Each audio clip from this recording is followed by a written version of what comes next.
தசகம் 1ல ஸ்லோகா நம்பர் 9 இன்னைக்கு பார்க்க போறோம். காருண்யாத் காமமன்யம் தததி கலு பரே ஸ்வாத்மதஸ்த்வம் விசேஷாத் ஐஸ்வர்யா தீஷதேன்யே ஜகதி பரஜனே ஸ்வாத்மனோ பீஸ்வரஸ்த்வம் त्वय्युच्चैरारमन्ति प्रतिपद मधुरे चेतना स्पीत भाग्याः त्वं चात्मा राम एवेति अतुल गुणगणा धारशौरे नमस्ते. कारुण्यात् काममन्यं ददति खलु परे स्वात्मदस्त्वं विशेषात्. कारुण्यात् काममन्यं ददति खलु परे स्वात्मदस्त्वं विशेषात् ऐश्वर्यादीशतेन्ये जगति परजने स्वात्मनोऽपीश्वरस्त्वम्. ऐश्वर्यादीशतेन्ये जगति परजने स्वात्मनोऽपीश्वरस्त्वम्.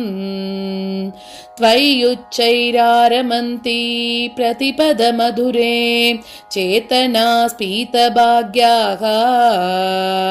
त्वय्युच्चैरारमन्ति प्रतिपदमधुरे चेतना स्फीतभाग्याः.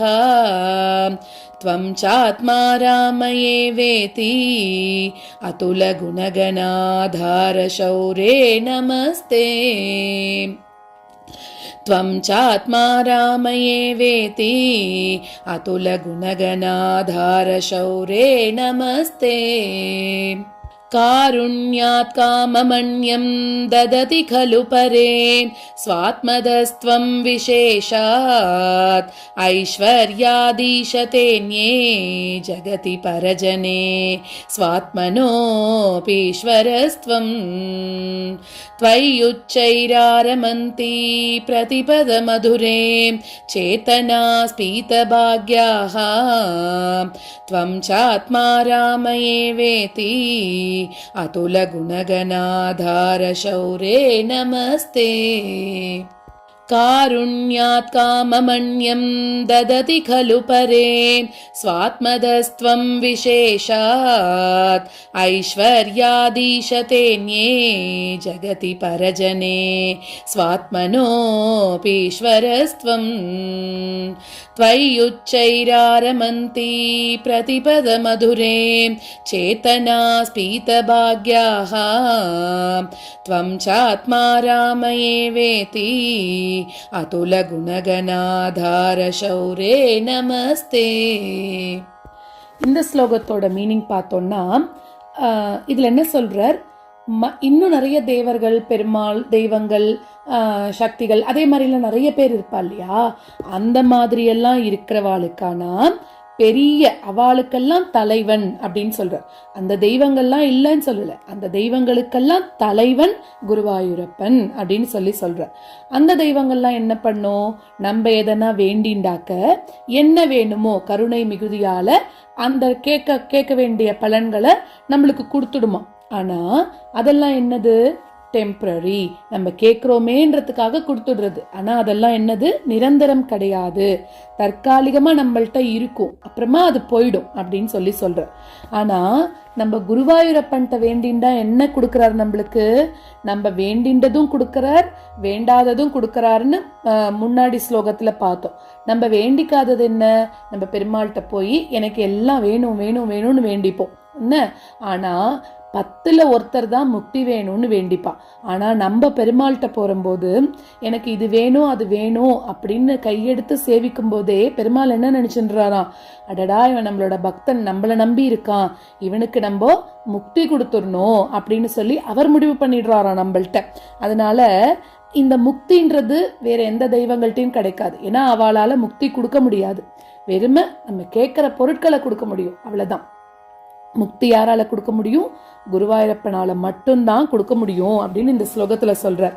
முக்தி கொடுக்கறதோட மட்டும் இல்லாம என்ன பண்றார் பெருமாள், நம்ம ஒரு தடவை கையெடுத்து சேவிக்கும் போது தன்னையே நம்மள்ட்ட அர்ப்பணிச்சிடுறாராம். நம்ம பக்தி பண்ணும்போது நம்ம சொல்றோம் நம்மள மொத்தமா பெருமாள் அர்ப்பணிக்கணும்னு. இதுல என்ன பண்றார், தன்னையே நம்மள்ட்ட அர்ப்பணிக்கிறார் பெருமாள். எதுக்காக? அவனை அனுபவிக்க வைக்கிறார், நம்மள அனுபவிச்சு பக்தி வளர்க்கிறார். ஏன்னா பெருமாள் என்ன பண்றார், முக்தி கொடுக்கணும்னு தயாராயிட்டார் இல்லையா?